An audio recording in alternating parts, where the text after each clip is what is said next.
Hello, my dears. This is Annette of AnnetteLeonard.com back again with Chronic Wellness. Have you ever played the jump rope game Double Dutch? Me neither. No, but seriously, I haven't. It was always too daunting for me. I only ever played single jump rope games, and I never was a skilled enough jump roper to play to the point where you could swing the jump rope and then have me run in and join the rope already in motion. And you start swinging two ropes and, forget about that. And I feel like that metaphor is what keeps coming to mind as I have been working to restart these videos and my podcast, is just that sense that I had this momentum, I had something already in motion, and now jumping back in, figuring out how to restart, trying to get the rhythm, is a significant challenge for me. And blowing that out into life more broadly, man, I don't know a single person who isn't hurting right now. Whether they're hurting because there's a job loss in their household, or everybody's stuck under one roof and they're trying to figure out how to work and provide childcare and have their kids go to school from home, and there's not enough outlets or rooms or ways for people to get their needs met, or hurting because of mental health issues or because of systemic oppression right in our world and the effects that that's having on lived experience, or because of this virus and catching it, or because you're an essential worker and you're out there on the front lines, or because you can't give up your job, or because you don't have a job and your unemployment is about to end.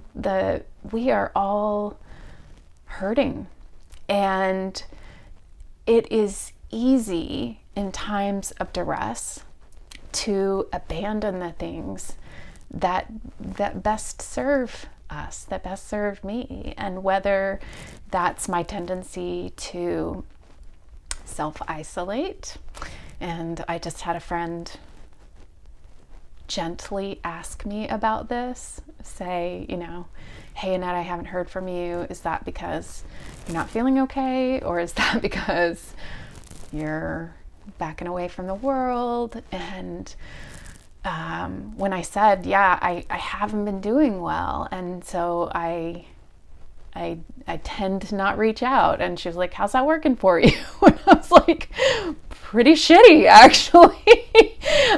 She was like, well, what keeps you from sending up a flare? What keeps you from sending me a text? And I was like, oh, any and everything.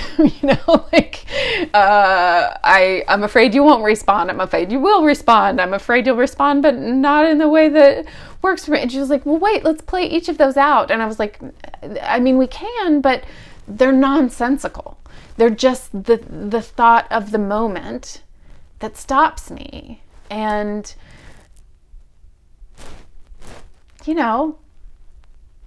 it's like a jump rope. It's a barrier, but, getting hit with a jump rope isn't a terrible experience. That's why millions of kids play jump rope around the world, is that it's still worth the doing. Like, the fun of it is worth the risk. And the ability to keep people in my life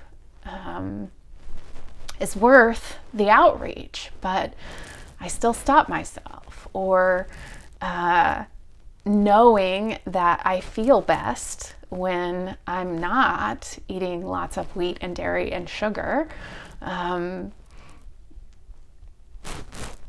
I do best to eliminate those things. And once I've started a nightly chocolate chip cookie habit, it's easy to just let the momentum of that carry me instead of deciding, you know what, tonight's the night. I'm not gonna dip into the freezer for the dough that I have in there and turn on the oven and bake some cookies. I'm gonna actually put the last of that cookie dough in the trash and pick up an apple. So it's as hard and as easy as my next decision. And I'm thinking about this little pin that I'm wearing that says I voted, and about the fact that I'm recording this on election day, and that's a big decision facing the life of our nation. But it's made up of each of us making one little decision, deciding we're going to vote and marking it down and deciding that it's going to count enough, that it's worth the effort to have asked for our mail-in ballot, or to have stood in a long, long line, or to have risked exposure or threat of violence or the weather or taking the day off to go and make our voice heard. And ultimately, each of these things, whether it's recording my podcast, changing my diet, casting my vote, telling my friend that I need help, are predicated on self-esteem and believing that I'm worth it. So this is me saying, I am worth it. And so are you. I'd love to hear from you. I'd love to know what brave acts you are taking in the world, what small steps or large steps you're taking to assert that you are worth it, and to jump in to that double dutch already in motion when you thought, ooh, not sure I can do that.